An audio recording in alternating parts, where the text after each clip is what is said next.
Os irmãos sabem que na minha última oportunidade de pregar, eu estive falando com base em Atos, capítulo 13, nós estudávamos a respeito da expansão missionária da igreja entre os gentios. A princípio, no capítulo 10, o Espírito Santo havia permitido a Pedro endossar a conversão de Cornélio e dos seus familiares, de mais pessoas ali da cidade de Jope, que estavam somando ao corpo de Cristo, somando a igreja do Senhor, que se multiplicava naquele momento histórico.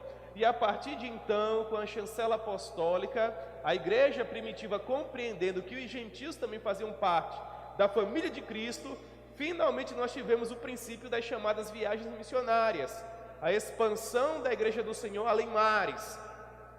Nesse momento, durante esse culto, nós estávamos aqui sendo desafiados pela palavra do Senhor a nos envolvermos com a obra missionária, a nos entregarmos, irmãos, à expansão do reino dos céus, a permitirmos que o Senhor viesse a se utilizar de nós como ferramentas para que o seu nome viesse a se tornar cada vez mais conhecido sobre toda a face da terra. Uma mensagem que, a meu ver, é desafiadora, porque faz com que nós venhamos a abandonar os nossos sonhos e planos, por assim dizer, para abraçar de fato e em verdade o chamado do Senhor para as nossas vidas. Uma mensagem que nos faz refletir a respeito de como nós estamos lidando com os nossos chamados, a partir do momento que compreendemos que é a missão de todo aquele que compreendeu a mensagem da cruz, pregar a quem quer que seja qual a razão da nossa fé. Então nós avançamos no livro de Atos, chegamos ao capítulo 16, e nesse capítulo 16, ao que me ocorre, ao que me parece, o Senhor nos permite dois exemplos de homens que, assim como nós, foram desafiados no capítulo 13, compreenderam a mensagem da cruz e se entregaram ao Senhor para pregar o Evangelho. De modo que hoje pela manhã nós vamos estudar um pouco de como essa mecânica ocorreu, como esses homens abandonaram aquilo que eles amavam, as cidades às quais eles estavam ali inseridos, e como eles partiram para fazer a obra de Deus, não temendo a mais nada senão o pecado e não amando a mais nada senão o Senhor. Portanto, é por isso que o tema da mensagem é conversões extraordinárias. E eu quero acreditar, irmãos, que, respeitadas as devidas proporções, que o Senhor pode fazer o mesmo conosco ainda hoje. Mesmo que nós não venhamos a sair de Campina Grande, como foi o caso de Timóteo, que saiu de Listra, como foi o caso de Lucas, que saiu de Trode, o Senhor pode fazer com que as nossas conversões, com que os nossos ministérios também de fato sejam ministérios extraordinários para expandir o seu reino e para fazer com que aqueles que foram comprados por Cristo na cruz do Calvário venham de fato se render ao seu senhorio. Amém? Então no versículo 1 do capítulo 16, o Senhor nos diz assim: chegou também a Derbe e a Listra, e havia ali um discípulo chamado Timóteo, filho de uma judia crente, mas de pai grego. Dele davam bom testemunho os irmãos de Listra e Icônio. Quis Paulo que ele fosse em sua companhia, e por isso circuncidou, por causa dos judeus daqueles lugares, pois todos sabiam que o seu pai era grego. Ao passar pelas cidades, entregavam aos irmãos para que as observassem as decisões tomadas pelos apóstolos e presbíteros de Jerusalém. Assim as igrejas eram fortalecidas na fé e dia a dia aumentavam em número. Amém? Deus proponha a sua palavra ao nosso coração. Vamos orar, irmãos, nesse culto de missões, para que Deus possa falar ao nosso coração, assim como Ele sempre tem falado nesse lugar. Senhor, nós amamos o Senhor e é com muita alegria que nós subimos mais uma vez até a Tua casa, com essa liberdade de estarmos aqui presencialmente para glorificar o Teu nome. Sê misericordioso para com todos nós e fala conosco de uma maneira simples, de uma maneira objetiva, para que todos nós possamos compreender aquilo que o Senhor quis de fato nos ensinar com base nesse texto tão precioso. Em nome de Jesus. Amém. Muito bem, irmãos. Esse texto que nós acabamos de ler traz até nós como ocorreu o chamado de Timóteo para a obra missionária. Mas eu quero acreditar que Timóteo aparece no enredo do Novo Testamento, ainda que não tenha sido mencionado em primeira pessoa no capítulo 13. Naquele capítulo que nós estivemos estudando na nossa pregação passada, mas que não avançamos até a cidade de Listra, porque o capítulo 13 e o capítulo 14 de Atos nos traz o enredo de como ocorreu a primeira viagem missionária, como os missionários saíram da Síria, que era aquele país que ficava um pouco distante da região de Israel, sendo ali separado de Israel pelo país da Fenícia, e viajaram além mares, a princípio pela ilha do Chipre, que era a terra natal de Barnabé, e depois como eles evangelizaram pelo menos 3 províncias romanas na Ásia Menor, a província da Panfilha, da Psídia e da Licaônia. A cidade natal de Timóteo ficava justamente na região da Licaônia, era a cidade de Listra, uma das primeiras cidades que foram evangelizadas pelo apóstolo Paulo da Licaônia, logo após a cidade de Icônio. Lucas nos diz em Atos capítulo 13 que quando a caravana de missionários chegou até Listra, eles perceberam que havia ali um rapaz aleijado desde o seu nascimento, o qual jamais pudera andar com as suas próprias pernas. Algum tempo evangelizando naquela cidade fez com que os missionários em dado momento olhassem para aquele homem e finalmente percebessem que ele possuía fé suficiente para ser curado.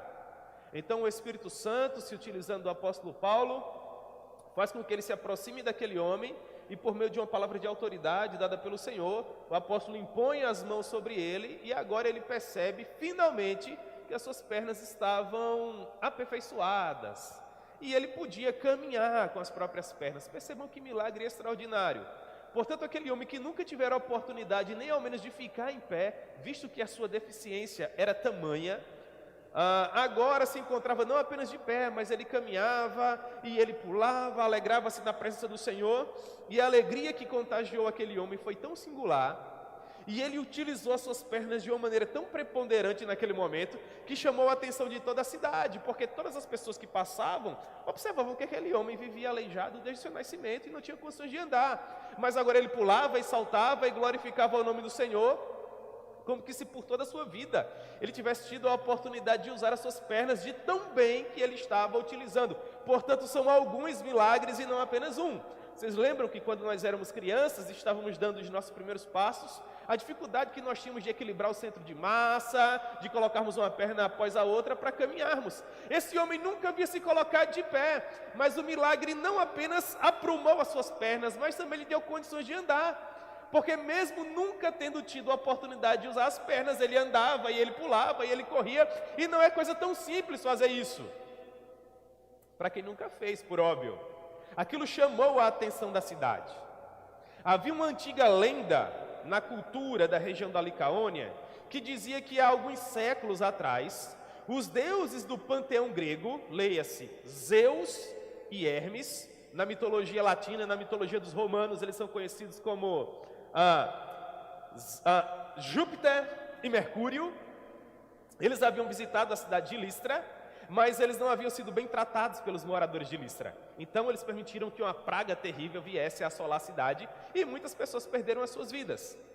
Havia um casal, porém, diz a lenda, chamado Filemon e Baucis, um homem e uma mulher, Filemon e Baucis, que trataram com hospitalidade aqueles deuses e que por conta disso a praga foi retirada do meio da cidade.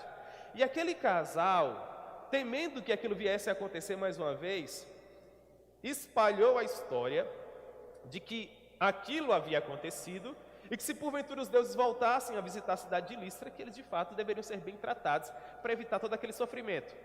E essa lenda foi passada de uma maneira oral, de pai para filho, por gerações, de modo que, quando os habitantes de Listra perceberam o milagre extraordinário que havia acontecido com aquele homem, eles de pronto associaram aquele milagre à antiga lenda da visita dos deuses pagãos que havia acontecido na cidade alguns séculos atrás. E o que eles passaram a dizer? Qual foi a associação que eles fizeram? Os deuses, em forma de homens, vieram mais uma vez até nós. Então eles olhavam para os missionários e associavam Barnabé à figura de Zeus, porque ao que parece Barnabé era mais alto, melhor apresentável, então ele provavelmente deveria ser Zeus, enquanto que Paulo era baixinho, pernas arqueadas, o nariz assim meio que comprido, careca, e as pessoas diziam, esse falador aí deve ser o Hermes, deve ser o deus Mercúrio. E eles queriam sacrificar aos missionários como que se deuses pagãos eles fossem. Percebam, aquela cidade estava sendo ainda evangelizada, o Novo Testamento não havia sido escrito ainda, e as pessoas não falavam grego, eles falavam naquela época o licaônio dentro daquela cidade. Portanto, havia uma barreira cultural enorme para que de fato eles fossem alcançados pela pregação do Evangelho. Foi com muita dificuldade que Barnabé e Saulo finalmente perceberam o que estava acontecendo. Até porque os sacerdotes pagãos da cidade de Listra traziam touros e grinaldas, e eles já estavam a ponto de sacrificar aqueles animais em homenagem aos missionários. Quando finalmente aqueles homens de Deus perceberam o que estava acontecendo, eles tentaram evangelizar aquela cidade com base naquilo que eles compreendiam. Ora, o Novo Testamento não havia sido escrito, como eu falei para vocês, eles não falavam a língua mais comercial da época, que era o grego, e havia ainda essa lenda para prejudicar a transmissão do evangelho. Portanto, os missionários precisavam de uma ponte para, a partir dela comunicar a mensagem, de modo que, culturalmente falando, os habitantes de Listra viessem a compreender o que eles estavam dizendo.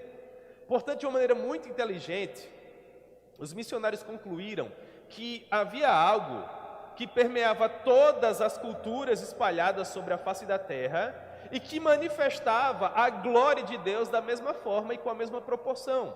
O que seria? A criação. Esse teatro maravilhoso criado por Deus para manifestar a sua própria glória. E é justamente a criação que os missionários usam para dissuadir aquelas pessoas de adorá-los e para que de fato eles compreendessem que eles não eram deuses coisa nenhuma, mas que eles pregavam de fato ao Deus Todo-Poderoso. E como foi essa mensagem? Ora, o apóstolo Paulo tomou, como de costume, a palavra e disse assim: irmãos, vocês não devem adorar a nós, porque nós somos homens sujeitos às mesmas paixões que vocês.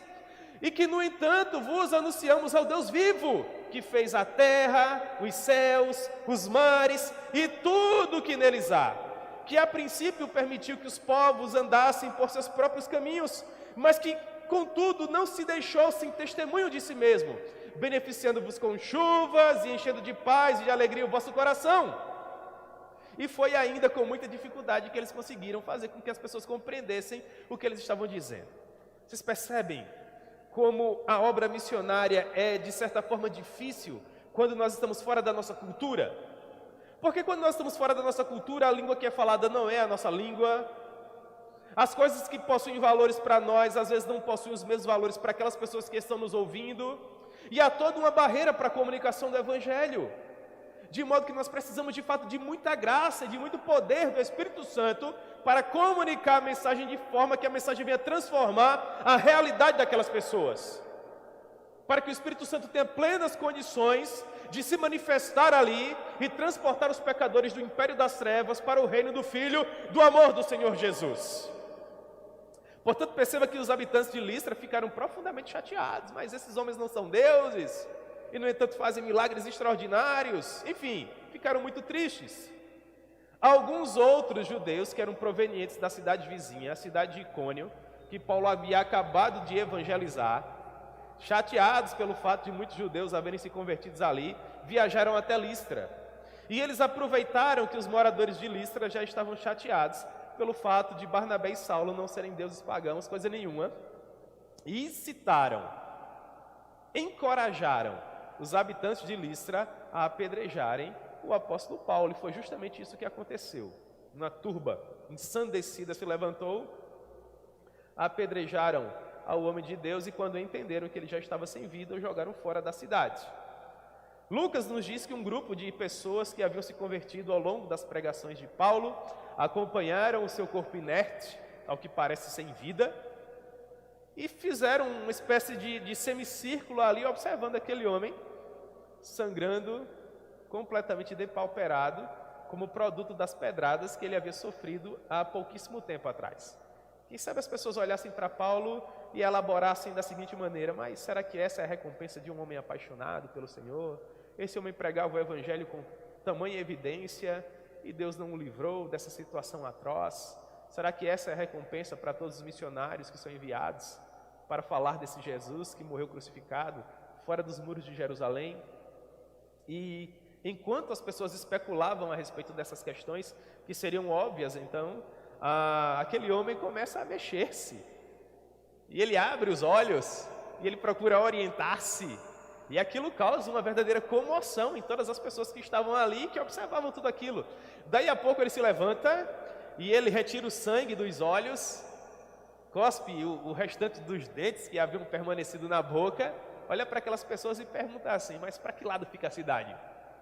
Eu quero voltar lá e eu quero falar de Jesus mais uma vez para os meus algozes, para aqueles que achavam que tinham dado cabo da minha vida. Percebem como o poder de Deus é extraordinário? Eu quero acreditar que dentro daquela pequena multidão haviam 3 pessoas que nós conhecemos muito bem. Uma senhora de uma idade mais avançada, chamada Lloyd, uma senhora mais jovem, chamada Eunice, e o filho pré-adolescente da Eunice, um rapaz chamado Timóteo, que segundo os nossos doutrinadores, nesse momento teria algo entre 13 e 15 anos de idade.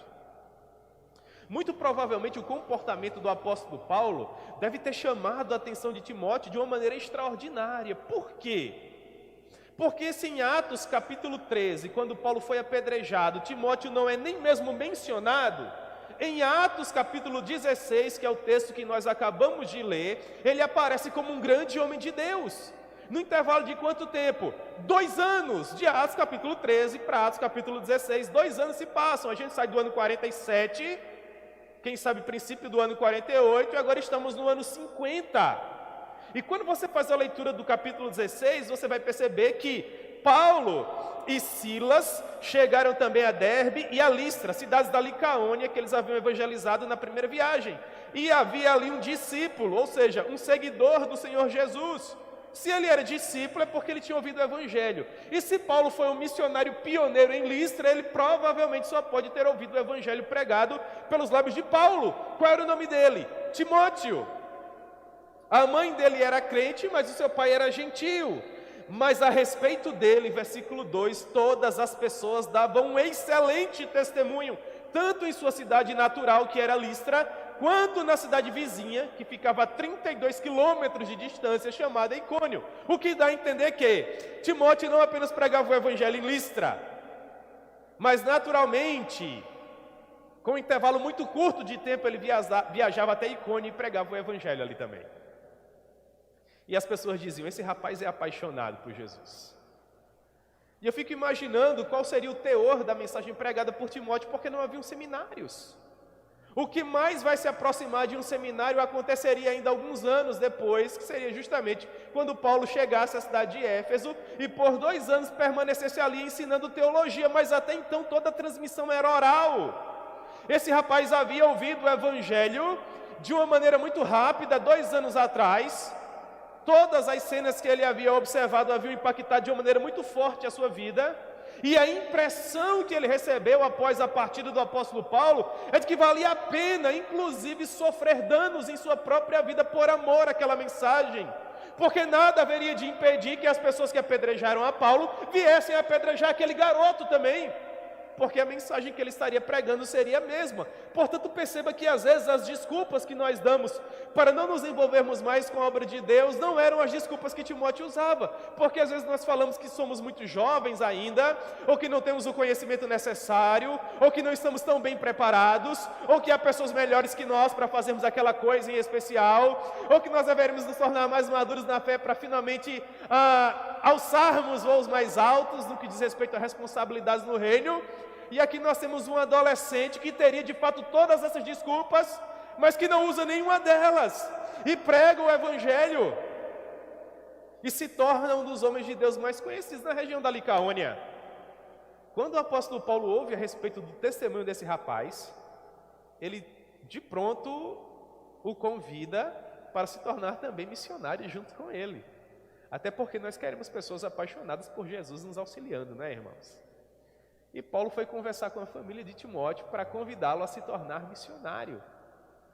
Vamos colocar no lugar da mãe de Timóteo. Aquela mulher, ao que parece, só tinha visto o apóstolo Paulo uma vez na vida, que foi justamente quando aquele homem passou pela cidade e foi apedrejado, tendo considerado como morto. E agora esse homem, 2 anos depois, aparece na sala de estar na casa dela, com as cicatrizes do apedrejamento. E sabe mais Deus quantas outras cicatrizes esse homem havia conseguido no intervalo de 2 anos. Paulo era sempre apedrejado, escorraçado, chicoteado.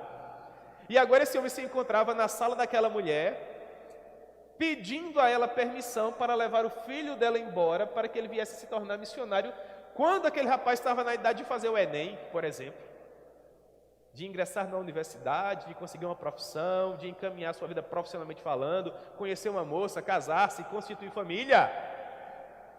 E eu me coloco no lugar da Eunice e fico imaginando se de fato eu permitiria que um dos meus filhos viajasse com uma pessoa que eu teria conhecido nessas condições.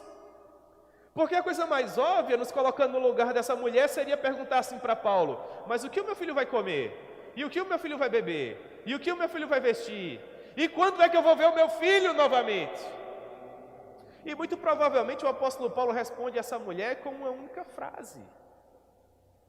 Mais ou menos assim: Deus proverá. E eu fico a me perguntar: será que eu permitiria que os meus filhos viajassem para servir a Deus nestas condições? Mas o que me chama a atenção é que essa mulher permitiu, irmãos. E esse rapaz, com cerca de 16, 17 anos, 18 anos no máximo, dizem os doutrinadores, partiu, sabe lá Deus para onde, para falar a respeito desse Jesus que ele tanto amava. E é por isso que o título dessa mensagem se chama Conversões Extraordinárias, porque aqui nós temos um chamado extraordinário de um rapaz que de fato não temia mais nada senão o pecado, porque ele estava partindo para um mundo completamente desconhecido para ele, não sabendo o que ele ia comer ou beber, ou como ele ia se vestir, qual seria a maneira como ele haveria de se manter a partir de então. Mas em contrapartida nós olhamos para a família desse rapaz e observamos que os pais de Timóteo de fato eram completamente apaixonados pelo Senhor, porque eles de fato entregam o seu filho a Deus, assim como a Ana, lá no período do Antigo Testamento, havia entregado o profeta Samuel. Senhor, aqui está o meu filho, para que ele seja utilizado na tua obra, e que o Senhor cuide do meu filho, fazendo com ele aquilo que melhor pareceu aos seus olhos. Na proporção em que Ana tributa Samuel, Eunice também tributa Timóteo. E como é maravilhoso perceber, irmãos, a maneira tão afetuosa como o Espírito Santo tomou conta daquele rapaz e permitiu que Paulo agora se tornasse o seu pai. Paulo não vai perder a oportunidade de se referir a Timóteo como seu verdadeiro filho na fé. E os meios de graça aqui vão atuando, porque se nesse momento em Atos capítulo 16 nós encontramos um rapaz que está saindo da adolescência para a fase adulto da vida, dando seus primeiros passos ministeriais, lá em 2 Timóteo capítulo 4 nós temos um homem feito com 30 anos de idade, e que foi discipulado pelo maior teólogo de todos os tempos, para que quando finalmente esse teólogo morresse, que foi o que aconteceu com o apóstolo Paulo, em algum momento no ano 62 depois de Cristo, aquele rapaz que foi treinado por toda a vida, agora pudesse ser levantado por Deus, para dar continuidade ao ministério do próprio apóstolo Paulo. Não é isso que acontece? Procura vir ter comigo depressa, Timóteo, porque eu já estou sendo entregue como que aspersão sobre o sacrifício, e o tempo da minha partida é chegado. Combati um bom combate, completei a carreira, guardei a fé, desde já a coroa da justiça me está reservada, a qual o Senhor, justo juiz, me dará naquele dia, mas não apenas a mim, mas a todos quantos amam a sua vinda. Em outras palavras, o seu treinamento acaba aqui. Você não vai ser mais pastor das cidades às quais nós passamos plantando igrejas, mas você vai ser o líder de toda essa expansão missionária, porque ao longo de toda a sua vida você foi treinado justamente para esse momento em especial. Conversões extraordinárias. A primeira foi de Timóteo. Qual seria a próxima? A próxima foi de Lucas, a partir do versículo 6. Quando ele nos diz assim, agora o próprio Lucas está escrevendo, perceba, ele está escrevendo a respeito de como foi o seu chamado, ele está escrevendo a respeito de como foi a sua conversão, ele está escrevendo a respeito de como foi a sua história. Isso é extraordinário. Vocês não percebem isso? Que honra você colocar nas Sagradas Escrituras a maneira tão maravilhosa com que Deus lhe chamou, como você serviu a esse Deus. Que benesse Deus concedeu a Lucas, não é? O texto nos diz assim: e percorrendo a região frígio-gálata, tendo sido impedidos pelo Espírito Santo de pregar a palavra na Ásia, defrontando a Mísia, tentavam ir para a Bitínia, mas o Espírito de Jesus não o permitiu. E tendo contornado a Mísia, desceram a Troade, e à noite sobreveio a Paulo uma visão, na qual um varão macedônio estava em pé e lhe rogava dizendo: passa a Macedônia e ajuda-nos. Assim que teve a visão, imediatamente procuramos partir para aquele destino, concluindo que Deus nos havia chamado para lhes anunciar o Evangelho. Quando Timóteo passa a somar na caravana missionária, junto com Paulo e Silas, Paulo agora tenta evangelizar aquela região da Ásia, que ele não havia conseguido chegar, por ocasião da primeira viagem missionária. Depois, quando você tiver um tempinho em casa, você pega um mapa do Novo Testamento, um mapa da primeira viagem missionária, e compara com o mapa da segunda viagem. Lá no final da sua Bíblia, com certeza vai ter esse mapa. Na primeira viagem, vocês vão perceber que Paulo evangelizou a região mais ao sul da Ásia Menor, aquela região que é banhada pelo Mar Egeu. E que na segunda viagem missionária, ele tentou evangelizar a região mais ao norte, que seria banhada pelo Mar Negro, quase chegando à Ásia Maior, por exemplo. Mas ele foi impedido pelo Espírito Santo de pregar o evangelho nessa região, que é conhecido como região Frígio-Gálata. E tendo sido impedidos de pregar a palavra na Ásia, eles tentaram defrontar a Mísia e chegar até a Bitínia. Isso já é, irmãos, chegando ao extremo oriente, uma região longínqua. Mas eles foram impedidos pelo Espírito de Jesus de pregar ali.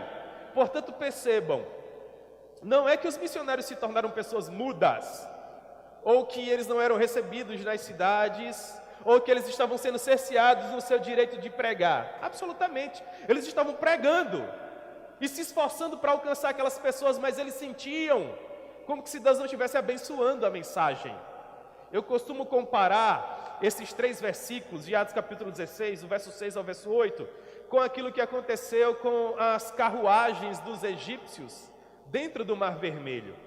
Vocês sabem que quando Moisés, pela ordem do Senhor, abriu o Mar Vermelho, e o povo do Senhor começou a atravessar o mar, pouco depois os egípcios também entraram. Como eles estavam melhor equipados, usando carruagens, em pouco tempo, naturalmente, eles acompanhariam o povo do Senhor e eles matariam todas aquelas pessoas. Então, o que Deus fez?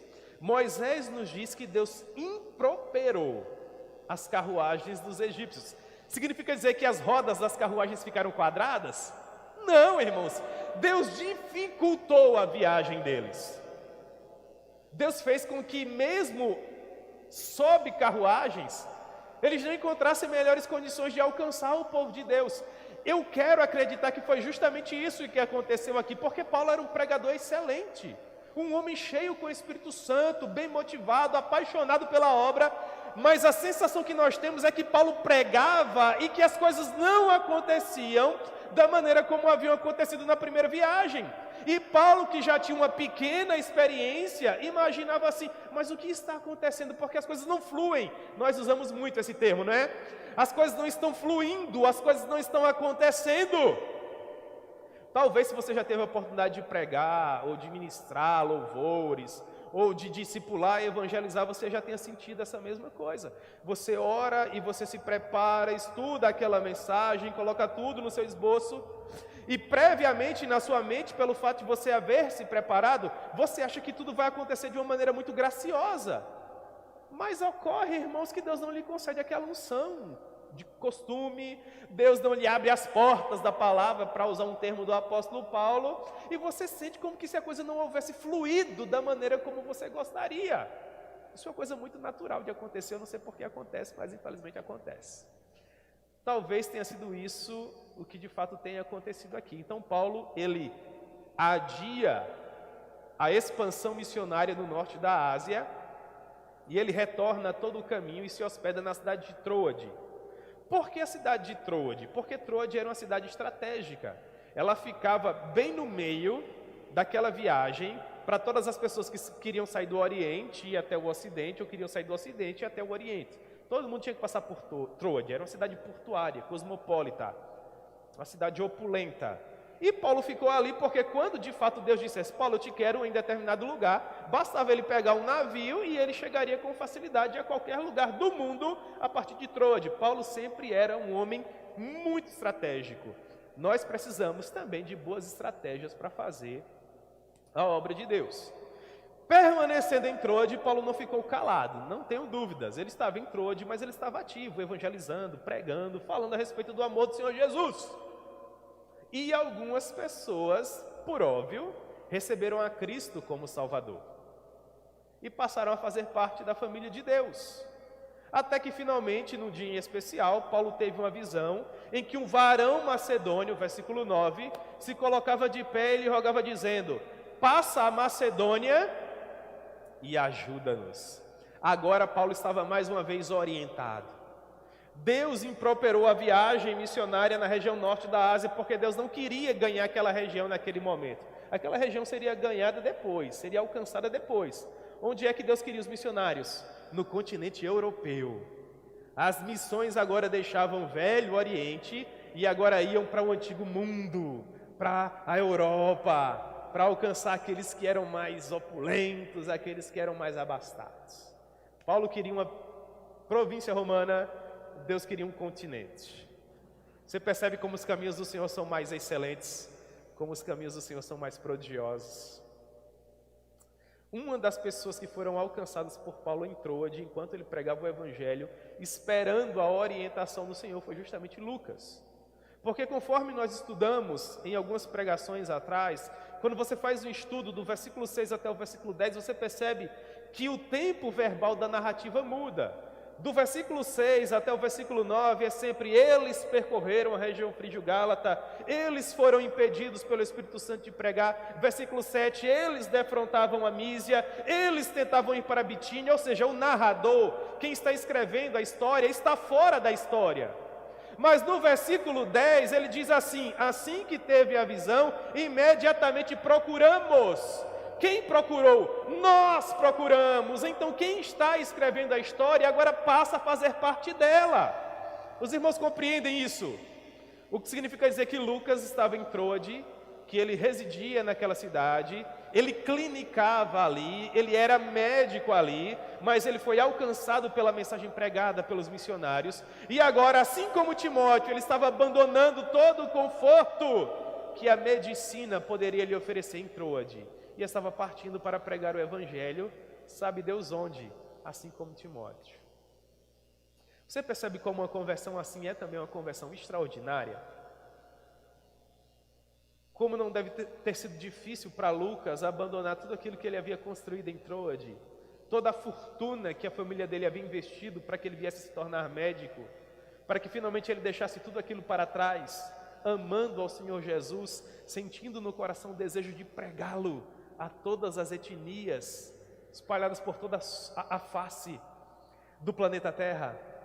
Você consegue imaginar como foi que Lucas deve ter dado essa notícia para os seus familiares, que ele iria fechar um consultório médico, porque ele havia ouvido a respeito de um Jesus que tinha sido crucificado fora dos muros de Jerusalém, dos lábios de dois homens que ele nunca tinha conhecido até então, e que ele havia depositado confiança naquela mensagem, e que ele agora queria gastar toda a vida dele pregando aquela mesma mensagem. Não tenha dúvidas, muito provavelmente alguns dos familiares de Lucas acharam que ele havia enlouquecido de vez. Até porque, irmãos, convenhamos, o Evangelho para o homem natural parece o quê? Loucura. Mas a Bíblia diz que aquele que acha que está perdendo a sua vida por causa do amor ao Evangelho, na verdade está o quê? Ganhando. Está ganhando. E eu quero acreditar que Lucas ganhou a vida dele. Porque se é verdade dizer que ele abriu mão de uma verdadeira fortuna, abandonando a medicina, pelo menos de uma maneira de tempo exclusivo, para se dedicar exclusivamente à obra missionária, se é verdade dizer isso, que ele abriu mão de tanto dinheiro, também é verdade dizer que o que ele recebeu em troca, irmãos, ele não trocaria por nada que qualquer pessoa do mundo viesse a lhe oferecer. Porque o tesouro que Lucas passou a amontoar não estava mais restrito a uma conta bancária na cidade de Troade. O tesouro que ele passou a amontoar agora estava sendo depositado no céu, onde o ladrão não mina e nem a traça corrói.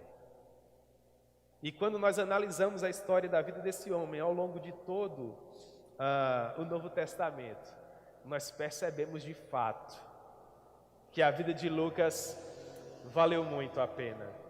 Porque a conversão desse homem foi tão preciosa, mas tão preciosa, que ele começou a andar com o apóstolo Paulo, aqui em Atos capítulo 16, versículo 10.